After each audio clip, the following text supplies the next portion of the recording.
Shalom Bapak Ibu Saudara yang dikasihi oleh Tuhan, pujian dan syukur kita kembali naikkan kepada Tuhan Allah kita, sebab di hari yang istimewa ini gereja-gereja Tuhan dimanapun memperingatinya sebagai hari Pentakosta atau hari pencurahan Roh Kudus. Di dalam tradisi Yahudi, hari Pentakosta dikenal sebagai hari raya panen, hari raya 7 minggu, saudaraku. Mereka bersama-sama bergembira, bersukacita karena panen gandum yang mereka bisa laksanakan. Dan di saat yang sama, saudaraku, di hari Pentakosta, hari di mana panen raya jiwa-jiwa terjadi.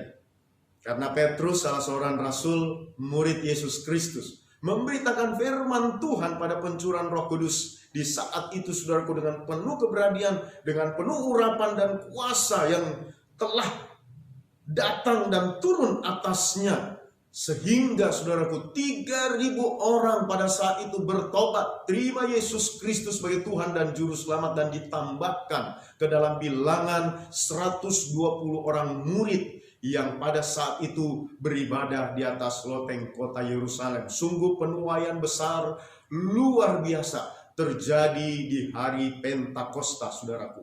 Dan tentunya ini karena adanya Roh Kudus di tengah-tengah mereka yang telah menjadi penolong, sehingga luar biasa apa yang dialami oleh gereja mula-mula, saudaraku. Dan kita akan belajar bersama-sama, saudaraku, mulai dari awal apa yang disebut sebagai penolong. Nah, saudara, di dalam kitab Kejadian pasalnya yang kedua, ayat 18 dan ayatnya yang ke-20 dikatakan, Tuhan Allah berfirman, tidak baik kalau manusia itu seorang diri saja.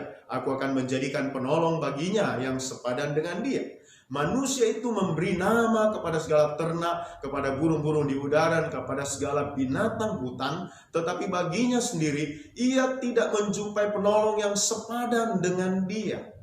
Saudara-saudara, Adam pada waktu diciptakan masih sendiri. Belum ada Hawa pada saat itu. Tuhan juga menciptakan binatang-binatang, tetapi tidak ada seekor pun di antara binatang-binatang itu yang bisa menjadi penolong yang sepadan bagi Adam. Sehingga di saat itu dengan inisiatif dari Allah sendiri, Adam dibuat tidur nyenyak, diambil tulang rusuknya, lalu dibangun seorang pribadi yang lain. Dan disebutkan bahwa namanya ialah Hawa. Hawa adalah ibu dari manusia, saudaraku. Ibu yang melahirkan manusia pertama yang ada pada saat itu. Dan saudara-saudara, ketika Hawa yang seharusnya menjadi penolong bagi Adam tidak berfungsi dengan maksimal. Sebab apa, saudaraku? Sebab justru Hawalah yang menjerumuskan Adam terjatuh dalam dosa, yaitu dengan memakan buah yang dilarang, buah pengetahuan baik dan yang jahat. Penolong manusia, saudaraku, itu tidak sempurna. Kita membutuhkan penolong yang berasal dari atas, saudara. Yesus Kristus ketika dia naik ke sorga, dia menjanjikan akan datangnya penolong yang lain kepada umat manusia, saudara. Dan kita bersama-sama melihat kebenaran yang terdapat dalam Yohanes pasal 14 ayat 16 dan 17. Dikatakan demikian, Aku akan minta kepada Bapa, dan ia akan memberikan kepadamu seorang penolong yang lain, supaya ia menyertai kamu selama-lamanya, yaitu Roh kebenaran. Dunia tidak dapat menerima dia, sebab dunia tidak melihat dia dan tidak mengenal dia. Tetapi kamu mengenal dia, sebab ia menyertai kamu dan akan diam di dalam kamu. Saudara-saudara, penolong manusia, yaitu Hawa, tidaklah cukup bagi Adam, saudara. Siapapun yang diciptakan oleh Tuhan untuk menjadi pendamping kita, baik itu istri ataupun suami, tidak bisa menjadi penolong yang sempurna bagi manusia. Kenapa, saudaraku? Sudah dibuktikan lewat kehadiran Hawa yang seharusnya menjadi penolong, justru menjerumuskan Adam suaminya ke dalam dosa. Nah, saudara-saudara, kita membutuhkan penolong yang dikatakan dikirim oleh Yesus Kristus kepada kita semua. Dikatakan, aku akan meminta kepada Bapa dan ia akan memberikan kepadamu seorang penolong yang lain supaya ia menyertai kamu selama-lamanya.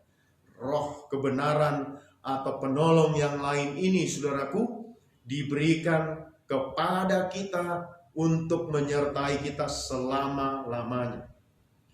Kalau Hawa hanya menyertai Adam semasa hidup dari Hawa saja, pasangan kita juga demikian, saudara. Hanya menyertai sampai akhir hidup mereka, tetapi tidak bisa menyertai selama-lamanya. Penolong yang lain yang diberikan oleh Allah adalah Parakletos, Roh Kudus. Dialah yang menyertai kita selama-lamanya. Dikatakan, tetapi kamu mengenal dia sebab ia menyertai kamu dan akan diam di dalam kamu. Roh kebenaran, Parakletos atau penolong ini, saudaraku, akan menyertai kita dan diam di dalam diri kita. Dan ini dikatakan selama-lamanya. Seumur hidup kita, saudara, Roh Kudus yang dicurahkan di hari Pentakosta, diutus oleh Yesus Kristus supaya menyertai hidup kita sampai sekarang ini, saudara.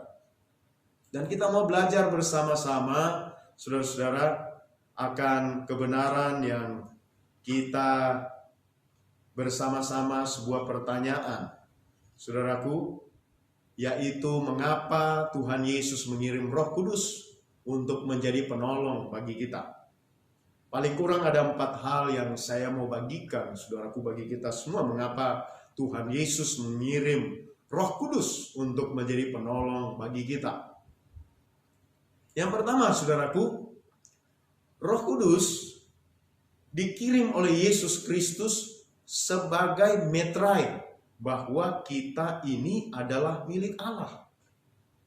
Jadi, saudaraku, ketika Roh Kudus itu berdiam di dalam diri kita, itulah metrai, tanda bahwa kita ini adalah milik Allah, saudara. Dengan hadirnya Roh Kudus di dalam diri kita, dan kita bisa melihat kebenaran ini di dalam Efesus pasal 1 ayat 13 dan 14.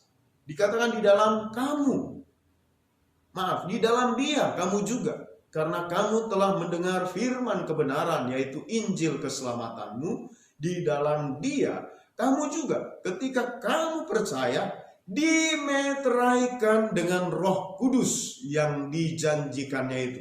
Saudari, ada dikatakan dimeteraikan oleh Roh Kudus yang dijanjikan itu. Dan Roh Kudus itu adalah jaminan bagi kita sampai kita memperoleh seluruhnya, yaitu penebusan yang menjadikan kita milik Allah untuk memuji kemuliaannya. Dikatakan di sini bahwa Roh Kudus itu adalah jaminan, garansi, saudaraku, bagi kita semua untuk menerima apa dikatakan seluruhnya, seluruh janji-janji Allah semasa kita masih hidup di dalam dunia fana ini, dan juga janji Allah untuk hidup yang kekal. Roh Kudus yang mengawal kita ke sana, saudara. Dikatakan Roh Kudus itu metrai.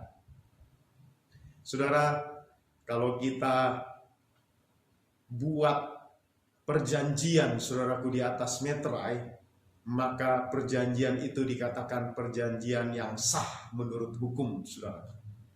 Nah, kalau kita sudah dimetrai oleh Roh Kudus, itu artinya kita ini sah, jadi milik Allah, jadi anak-anak Allah, milik kepunyaan dari Tuhan, saudara.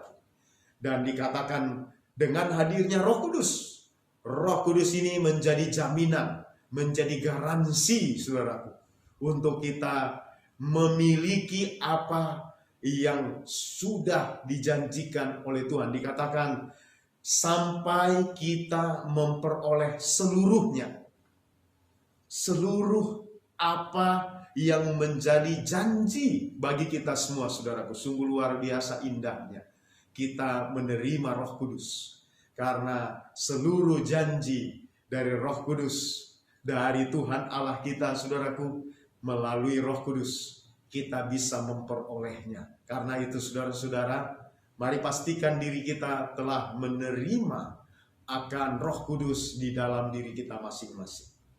Mintalah jika kita masih ragu, kita masih mempertanyakan apakah saya sudah penuh Roh Kudus. Apakah Roh Kudus sudah berdiam di dalam diri saya? Bagaimana tandanya supaya saya tahu bahwa Roh Kudus itu diam di dalam diri saya? Nah, saudara-saudara, tanda awal dari orang yang menerima Roh Kudus atau dipenuhi dengan Roh Kudus adalah orang yang berkata-kata dengan bahasa roh. Inilah yang juga terjadi pada murid-murid Tuhan yang berkumpul 120 orang di atas loteng kota Yerusalem. Mereka pada saat pencurahan Roh Kudus, mereka dipenuhi Roh Kudus, mereka berkata-kata dengan bahasa-bahasa yang baru bagi mereka.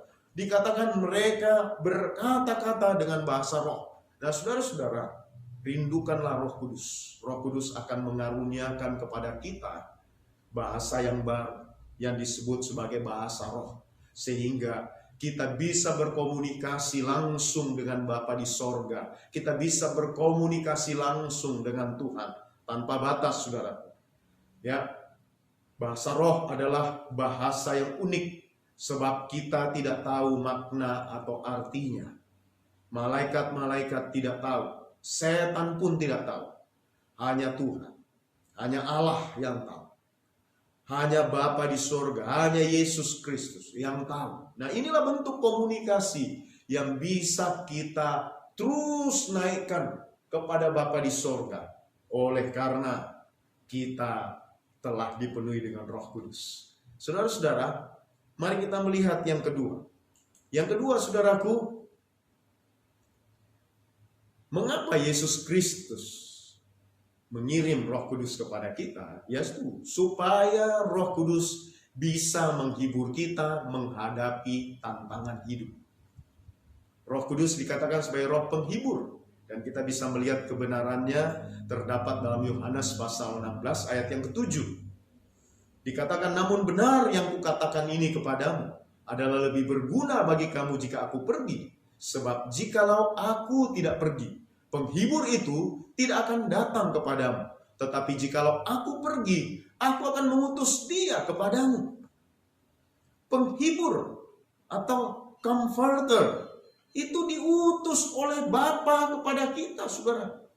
Tidak seluruh keberadaan hidup kita ini kita jalani, enjoy saja, mantap-mantap saja, saudara. Apalagi dalam situasi pandemi seperti ini. Ada tekanan-tekanan yang terasa begitu dalam di hati kita, di pikiran kita, di emosi-emosi kita.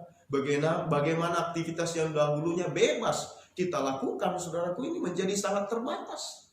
Akan banyak pembatasan-pembatasan. Dan saudara-saudara, kalaupun pemerintah hari-hari ini membuka sebuah kesempatan yang disebut sebagai new normal atau kenormalan baru, saudaraku, atau normal yang baru, saudara-saudara, ini semua dengan batasan-batasan, saudara. Dulu kita bisa bebas berhubungan dengan siapa saja, tapi sekarang ini ada social dan physical distancing, dan ada jaga jarak, ada juga bentuk di mana kita tidak bisa kontak langsung, tidak bisa berjabatan tangan, tidak bisa berpelukan, saudaraku, dengan orang-orang lain, ya, dan sering harus pakai masker, ya, cuci tangan yang biasanya tangan kita kotor dulu baru dicuci. Ini dimanapun kita sudah pergi, saudaraku, bahkan di tempat-tempat di mana kita saat ini pergi di pasar sudah disediakan, saudara, tempat untuk mencuci tangan dengan sabun, saudara. Di toko-toko, di apotek-apotek, di mal-mal ada tempat-tempat di mana kita bisa mencuci tangan kita, disediakan hand sanitizer, saudara. Pakai masker di keramaian, saudara. Tidak senyaman yang dulu, tetapi di tengah-tengah semuanya, percayalah, ada Roh Kudus yang diutus menjadi penghibur, saudara. Ya, tidak ada seorang pun yang menghendaki datangnya pandemi ini. Tidak ada seorang pun yang ingin ditimpa dengan musibah, saudaraku, di mana seseorang terinfeksi virus corona. Tidak ada seorang pun. Kita berusaha menghindari hal seperti ini dengan memenuhi anjuran dari pemerintah, dengan tinggal di rumah selama mungkin, saudara, dan tidak berhubungan dengan orang-orang lain. Nah, saudara, di tengah semuanya ada Roh Kudus. Percayalah, dia sebagai penghibur. Dikatakan juga Roh Kudus itu sebagai advokat, sebagai seorang penasehat bagi kita, saudara. Ya, manusia bisa saja memberi nasihat yang keliru, saudara. Seperti pada saat Hawa memberikan buah yang terlarang yang sudah dimakannya itu untuk dimakan juga oleh Adam, saudaraku. Demikian juga, saudaraku, sesama kita belum tentu bisa memberikan nasihat yang tepat kepada kita. Nah, Roh Kudus akan menjadi penasehat agung, saudaraku, yang akan memberikan kita dorongan-dorongan, yang memberikan kita juga peringatan-peringatan. Supaya apa, saudaraku? Supaya kita jangan jatuh di dalam dosa, supaya kita jangan tersesat, supaya kita didorong untuk menjadi pelaku-pelaku firman Tuhan, supaya kita bisa mengklaim janji-janji Allah yang sangat berharga untuk diri kita, keluarga kita, dan juga di gereja kita, di GB Ecclesia ini, saudara. Saudara-saudara, dia adalah penghibur, comforter, dia juga adalah penasehat atau advokat bagi kita semua. Nah, sekarang kita melihat yang ketiga, saudaraku. Mengapa Yesus Kristus mengirim Roh Kudus kepada kita? Roh Kudus diutus oleh Yesus supaya dia datang untuk menginsafkan dunia. Sungguh luar biasa, saudaraku. Dia datang untuk menginsafkan dunia. Kita bisa melihat kebenaran firman Tuhan ini di dalam Yohanes pasal 16 ayat 8 hingga ayat yang ke-11. Dikatakan demikian. Dan kalau ia datang, yaitu Roh Kudus, ia akan menginsafkan dunia akan dosa, kebenaran, dan penghakiman. Ada 3 bentuk di mana Roh Kudus datang untuk menginsafkan dunia, yaitu menginsafkan dunia akan dosa, menginsafkan dunia akan kebenaran, dan menginsafkan dunia akan penghakiman. Saudaraku, dikatakan akan dosa karena mereka tetap tidak percaya kepadaku. Akan kebenaran karena aku pergi kepada Bapa dan kamu tidak melihat aku lagi. Dan akan penghakiman karena penguasa dunia ini telah dihukum. 3 hal yang akan dinyatakan Roh Kudus untuk menginsafkan dunia. Yang pertama di sini, saudaraku, dikatakan akan dosa. Mengapa kita perlu menginsyafi akan dosa ini? Menyadari bahwa ada dosa yang sementara bekerja dengan kuasa yang besar untuk membawa kejatuhan kepada orang-orang yang melakukannya, saudara. Dikatakan dunia diinsafkan akan dosa karena tidak percaya kepada Yesus. Ketika kita kehilangan percaya kita kepada Yesus, sebetulnya disitulah awal dari kejatuhan kita manusia. Awal di mana dosa akan datang dan mulai berkuasa atas diri seseorang, dan kemudian dosa ini bagaikan sel kanker. Dia mungkin sama ganasnya dengan virus corona, saudaraku, yang akan menggerogoti kehidupan rohani dari seseorang. Dosa ini berdampak buruk kepada 3 hal di dalam diri manusia.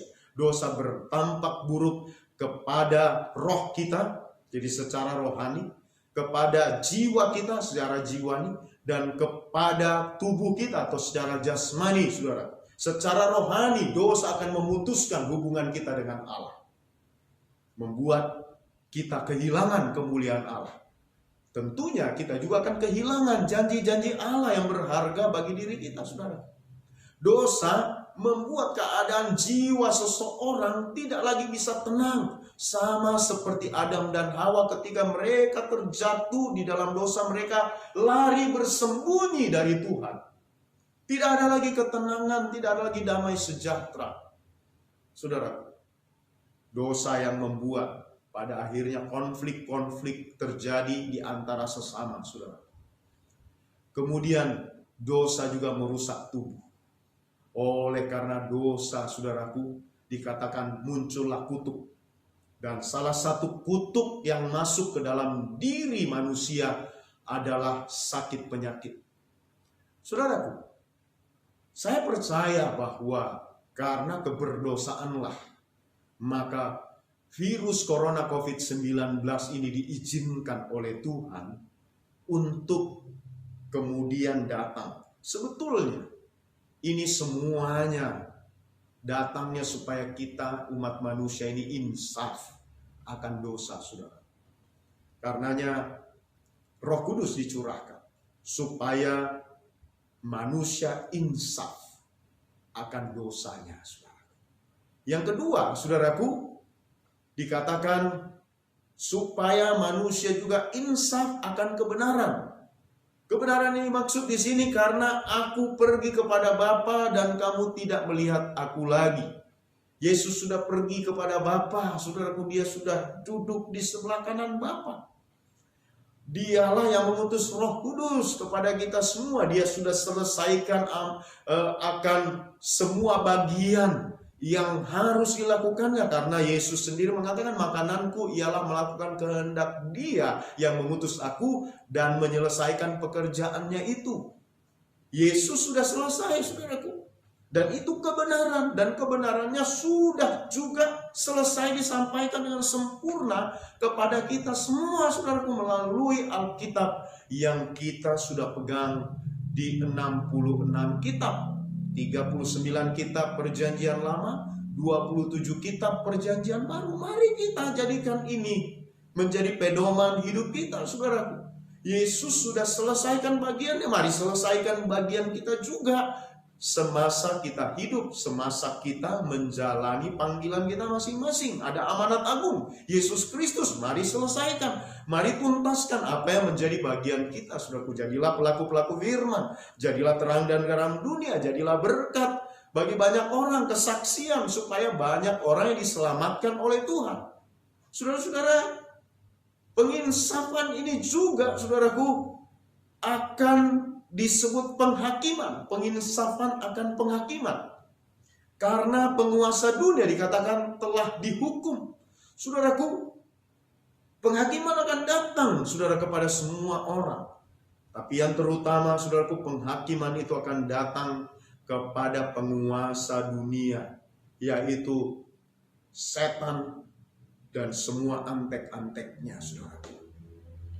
Melalui kemenangan Yesus Kristus di atas kayu salib, maka dikatakan Yesus Kristus melucuti semua pemerintah-pemerintah, penguasa-penguasa dunia yang gelap ini, saudaraku, dan menjadikannya tontonan dalam kemenangan Yesus Kristus atas mereka.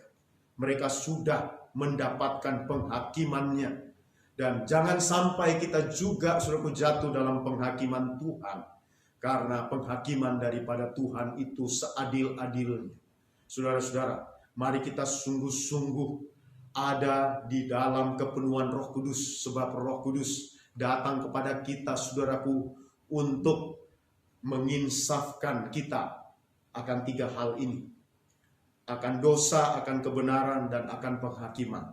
Satu saat kita akan berhadapan dengan tahta pengadilan Tuhan, saudara. Ada dua pengadilan Tuhan. Yang pertama disebut tahta pengadilan Kristus atau Bema. Pengadilan ini adalah pengadilan yang menganugerahkan kepada kita akan pahala-pahala atau pemberian yang indah-indah dari Tuhan. Yang menunjukkan bagaimana seseorang berbakti selama dia hidup menjadi orang yang saleh, orang yang beriman dan membuktikan imannya menjadi pelaku kebenaran Allah, saudara, maka orang tersebut pasti akan dikaruniai oleh Tuhan mahkota kebenaran, mahkota kehidupan, dan mahkota abadi. Nah, saudara-saudara, beda lagi dengan ada satu pengadilan yang terakhir disebut sebagai pengadilan tahta putih.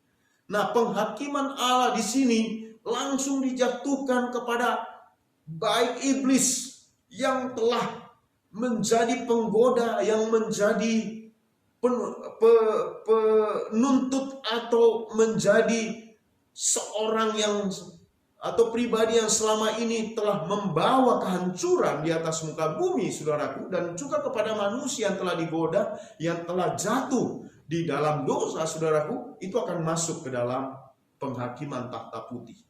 Dikatakan baik neraka maupun juga iblis yang menjadi penguasa neraka, dan manusia sendiri yang hidup di dalam dosa, saudaraku, yang dilemparkan ke neraka.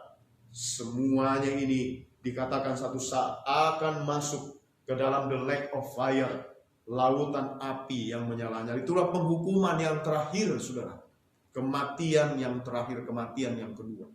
Nah, saudara-saudara, Roh Kudus datang supaya kita insaf, saudara. Dan mari kita lihat bagian yang keempat. Bagian yang terakhir, saudaraku, mengapa Yesus Kristus mengutus atau mengirim Roh Kudus kepada kita. Dikatakan bahwa Roh Kudus memberi kita kekuatan dan kuasa. Roh Kudus memberikan kekuatan dan kuasa kepada kita, saudara. Ada empower, ada kekuatan yang baru, saudaraku, yang dibangkitkan Roh Kudus kepada kita semua. Dan kita bisa melihat kebenaran yang terdapat dalam Perjanjian Lama, saudaraku, dalam Zakaria pasal 4 ayat 6, dan dalam Perjanjian Baru di Kisah Rasul 1 ayat yang ke-8.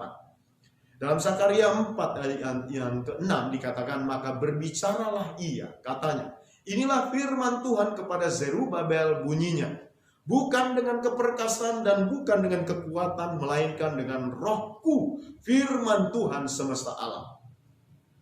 Ini yang dikatakan kepada Zakaria, saudaraku, ya, bahwa bukan dengan keperkasaan dan bukan dengan kekuatan, melainkan dengan Rohku, firman Tuhan semesta alam.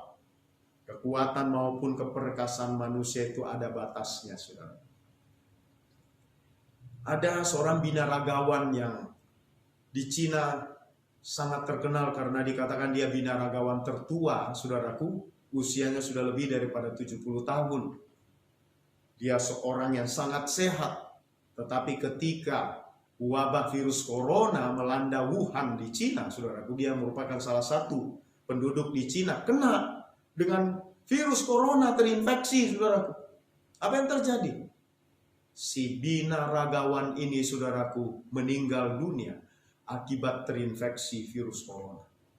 Betapa terbatasnya keperkasaan dan kekuatan manusia. Kita tidak bisa mengandalkan otot-otot kita.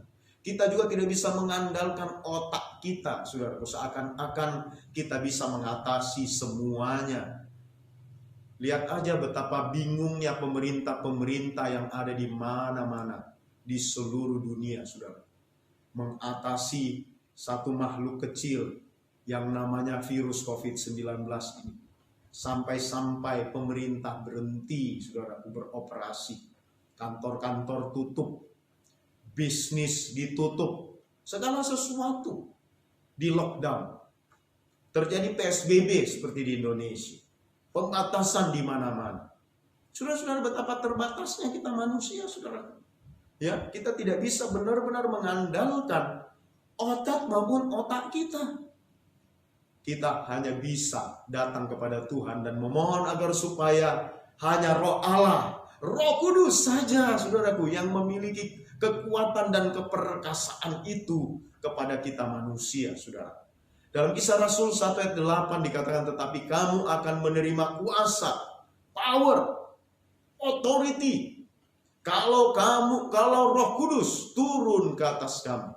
Jadi catatannya di sini, kuasa atau power ini, saudaraku, atau otoritas ini diberikan ketika Roh Kudus turun atas kita. Jadi Roh Kudus diutus oleh Yesus supaya kita memiliki kuasa, memiliki kekuatan, memiliki apa yang kita perlukan untuk menjalani kehidupan panggilan kita di dunia. Nah, saya memberikan penjelasan kepada kita mengenai dua kata yang diterjemahkan sebagai kuasa ini. Yang pertama yang disebut sebagai power atau kekuatan. Nah, hal ini menyangkut pemberian kemampuan untuk menggerakkan karunia-karunia ilahi, yaitu karunia-karunia Roh Kudus. Jadi yang namanya kekuatan yang diberikan oleh Tuhan itu supaya kita bisa menggerakkan karunia-karunia ilahi, yaitu karunia-karunia Roh Kudus di dalam diri kita, saudara. Memanifestasikan karunia-karunia ini di dalam panggilan Tuhan bagi kita semua. Kita memiliki panggilan yang berbeda-beda dikatakan oleh firman Tuhan. Kita diberikan juga karunia yang berbeda-beda untuk bisa melakukan panggilan kita masing-masing. Dan saudara-saudara, ini dimungkinkan dengan pemberian kekuatan bagi kita semua lewat karunia-karunia yang berbeda-beda itu, supaya kita bisa memenuhi panggilan kita masing-masing, saudara. Yang kedua, disebut sebagai authority atau otoritas, atau kuasa atau kekuasaan. Nah, hal ini menyangkut posisi kita sebagai anak, huios atau putra, the sons of God, putra-putra Allah. Huios. Huios ini bukan anak kecil, saudaraku, atau children, tetapi seorang yang sudah bertumbuh menjadi dewasa, saudara. Seorang putra yang dewasa. Nah, dikatakan bahwa kita adalah ahli waris kerajaan Allah dalam hal memerintah atau berkuasa atas ciptaan Allah, saudara. Otoritas yang diberikan oleh Allah sama seperti otoritas yang pada saat itu diberikan kepada Adam. Ketika Adam dikatakan berkuasalah atas burung-burung di udara, atas segala binatang yang ada di laut dan yang merayap di bumi. Saudara-saudara, kuasa yang sama ini diberikan kepada manusia ketika Roh Kudus turun, saudara. Oleh karena itu, mari kita bersama-sama memohon supaya kita dipenuhi dengan Roh Kudus, supaya ada power dan juga ada authority, otoritas Allah atas kita, saudaraku. Ada kekuatan, ada kekuasaan yang bisa membuat kita mampu terus menjalani akan panggilan kita masing-masing di dunia fana ini, saudara. Saudara-saudara, 4 hal yang saya sudah beritakan kepada kita, betapa pentingnya, saudaraku, Roh Kudus diutus oleh Yesus Kristus supaya bisa membuat kita mantap menjalani akan panggilan kita, kehidupan kita di hari-hari ini. Dia menjadi penolong, dia menjadi penghibur, dia juga menjadi penasehat ajaib bagi kita semua. Haleluya. Kita berdoa. Bapa yang baik di surga, kami bersyukur oleh Yesus Kristus Tuhan dan Juru Selamat kami. Engkau sudah mengutus Roh Kudus tepat di hari Pentakosta. 2000 tahun yang lalu gereja mula-mula ketika mereka menanti 10 hari di atas loteng kota Yerusalem. Maka para murid-murid yang jumlah 120 orang menerima pencurahan Roh Kudus. Dan di hari itu gereja dengan luar biasa menyatakan kemuliaan Yesus Kristus, di mana Rasul Petrus sekali berkhotbah 3.000 orang bertobat dan ditambahkan kebilangan para murid-murid yang percaya. Sungguh luar biasa.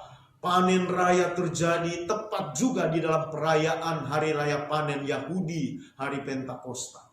Dan hari ini, saudara, Tuhan, kami bersama-sama datang kepadamu. Kami memohon kasih karunia agar supaya panen raya itu tetap terjadi. Ini akan merupakan Pentakosta ketiga bagi kami semua. Kami masuk, Tuhan, di dalam panen raya akan jiwa-jiwa. Kami akan menyaksikan di mana kuasa dan juga kekuatan dari Allah, power and authority, dicurahkan bagi kami gereja, Tuhan, untuk menunjukkan kekuatan dan kuasa Allah yang dahsyat atas dunia, atas panggilan kami masing-masing. Terpujilah nama-Mu, Tuhan. Ini kami umat-Mu dengan penuh rasa syukur dan penuh pengharapan. Biarlah penggenapan daripada janji Yesus Kristus, dicurahkannya Roh Kudus, diutusnya penolong yang lain, yaitu penghibur, supaya menyertai kami selama-lamanya. Kami terus, Tuhan, berharap, kami terus mengandalkan akan Roh Kudus yang telah berdiam di dalam diri kami. Terpujilah Engkau kekal untuk selama-lamanya. Di dalam nama Tuhan Yesus Kristus kami berdoa dan mengucap syukur. Haleluya, haleluya, amin. Pujian dan syukur hanya kepada Allah kita. Tuhan berkati kita semua. Amin.